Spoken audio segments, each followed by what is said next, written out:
Hey guys, I was literally in the middle of recording a video for you guys, and then my phone was like, oh, you don't have enough storage, so we're gonna try this again. Maybe I'm gonna speed it up a little bit because I tried deleting some stuff, but I don't know. Anyways, I'm eating a salad that's very good. It has strawberries, blueberries, avocado, Kamala olives, and I like it.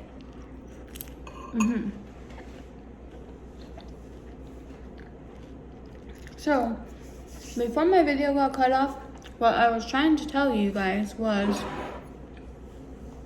it's been a minute since I made a YouTube video, but I've been at work now for maybe 2.5 weeks, but this week is gonna be my full first week at work, and physically I feel like I'm getting back into the groove of things, but it's a little bit hard because I feel like I'm behind physically from everybody else, obviously, because 7 months I was just like, not there, like not in the groove. I was just recovering from surgery. The next thing is, what was the next thing? The next thing was, oh yeah. If you kept up with my videos, I was talking about how things were I felt like things were going to be a little bit awkward going back to work because of the fake people that I thought I was friends with, but they ended up being like fake and not there for me. And it's not so much awkward, it's just like the first day that I came back to work, they were like, oh my god, Shay, we're so happy you're back, oh my god, we missed you. And it was really hard for me to bite my tongue because I really wanted to say, well, how the fuck did you miss me? Like, you didn't even come see me, you didn't even do nothing, like nothing that irrigated that you missed me. So that was very hard for me to like bite my tongue. And they asked me like more than once, like, oh, do you want to have lunch with us? Do you want to do this? Do you want to do that? And I just, no, thank you. And I don't mind it because before I became cool with them, when I had my surgeries and all that, I used to eat lunch by myself. So it really doesn't matter to me. I'd rather surround myself with my energy than fake bullshit energy.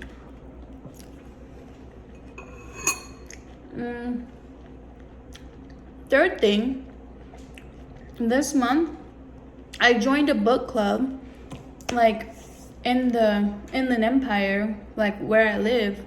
So I'm super happy for that. I finished the book. I went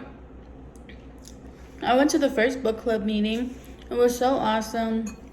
I met a new friend, and like we've been vibing very cool. We've hung out a few times.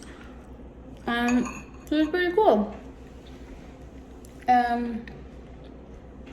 Also, my other friend that I met on TikTok, we even talked about, well, she lives kind of far from me, but we were kind of both on the same page with like meeting up one day.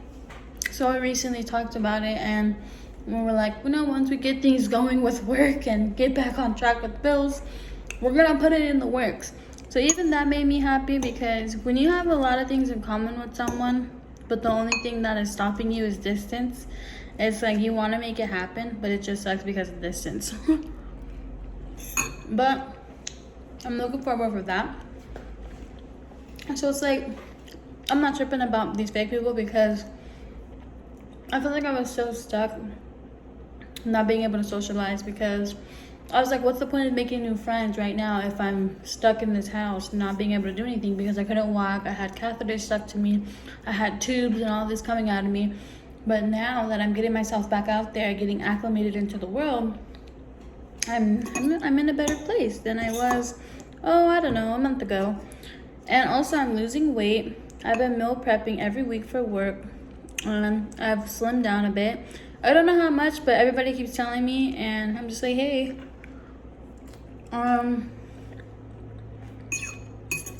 And tomorrow I'm going on a hike with my dad, so that's gonna be fun. But also, that's the main thing I wanted to talk about. So not my dad. So I don't know if a lot of you guys are aware, but ¿cómo se dice? So I go to counseling with my mother. So we go to family therapy. Let me just break this down real quick so you guys don't have to go watch other YouTube videos.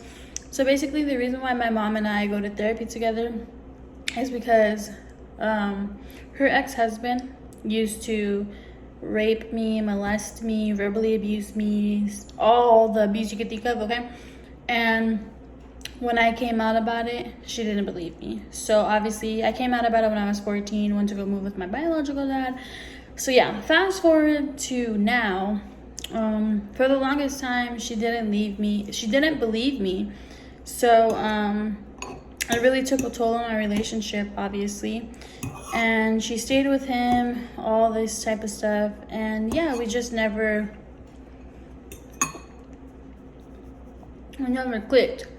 So I guess one day she had like an epiphany that I was telling the truth, blah, blah, blah, blah.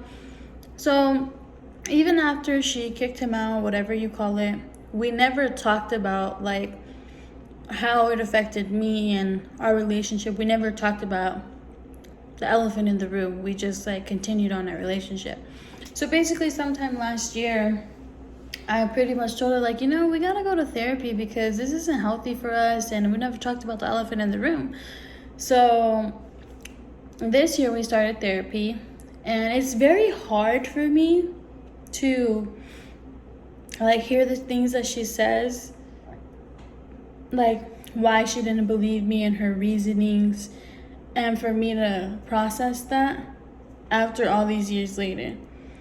And it's like, I do want to work on a relationship with my mom, and I do want us to get better. I'm not saying that we'll be besties and all that, but I would like us to have somewhat of a relationship. But it's just very hard for me to like comprehend her reasoning and her logic. That's pretty much what I wanted to say. It's like, I'm not the only one struggling with this right now, but it's like, I know a lot of people go through this, they just cut their mom off or whatever, but I did do that at some point. But that's the thing, I'm trying to break the dysfunctional toxicity in my family. And like, the reason why I wanted to do family therapy with her is because I've never talked about this with my mom. Like, we've never got to the bottom of it. We never sat down and talked about it. It's just been like a big elephant in the room. A part of it would be healing for me, to get closure for me that I've never got since I was a child. So it's like, okay, it's healing for me as well, and I can understand like what is her logic. So it has been actually very interesting. And one thing that I have learned while going to therapy with my mom is that she was also a victim as well. Because while she was in a relationship with this man, she was experiencing domestic violence.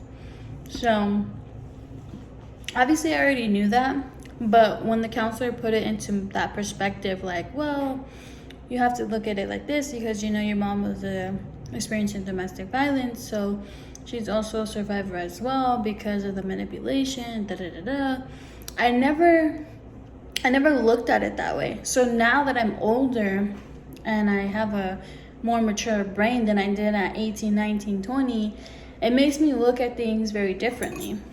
So yeah, I don't know, but it's still like very hard. Like it's like I want to just be like, oh, okay, come give me a hug, let's let it out together. But it's just still very hard. Like I have like this brick wall, and some of the bricks are coming down, but then some of them are just still like I don't know if that makes sense. Does it make sense? Because it's like how could I not feel that way? Like I told my mother this was happening to me, and she straight up didn't believe me. And that's not only that she didn't believe me. My mom did some pretty grimy stuff around that time. I had and I even brought this up in therapy when we talked about it. I had a journal. I had 2 journals that every time I was getting assaulted or something happened to me, I would write it down in my journal because I felt like one day it would be helpful. And I tucked it between my mattresses, like the box spring and the mattress. And one of them had a big fat lock on it. And when the detectives came to get evidence for what was going on, they told me we couldn't find anything. Your room was ransacked the bed. They said the beds were flipped all over the place. So when I heard that, I knew, like, okay, my stepdad and mom, they found that and it's gone. And then not only that, I had a surgery when I was younger. It's like, it's complicated, but I had a surgery when I was younger on my vagina. And basically, my mom signed off on my medical records to give it to the detectives to basically, and that information that she gave them basically was like, okay, yeah, case closed. So, yeah.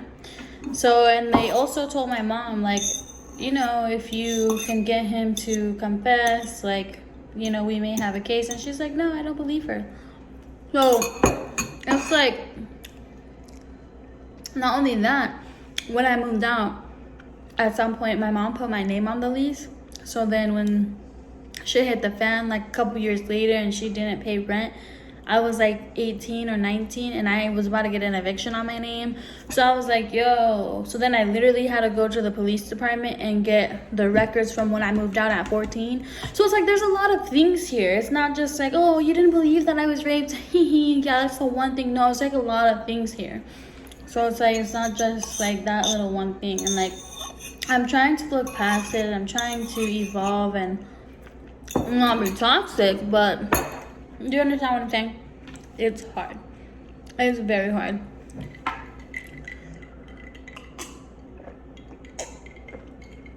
If you have any advice for me, please let me know. Send it my way.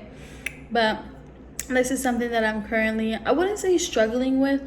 It's just something that, you know, it's there. It's in my mind because she is my mom, and I don't hate her.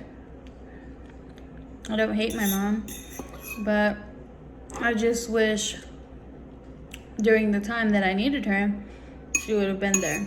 And it's kind of like when they say, like, they're gonna be there when it's too late. That's how I feel right now. Like, I'm not saying we're gonna be bestie westies, but I don't know if that makes sense. But don't forget to like this video, subscribe, follow me on TikTok and Instagram, and yeah.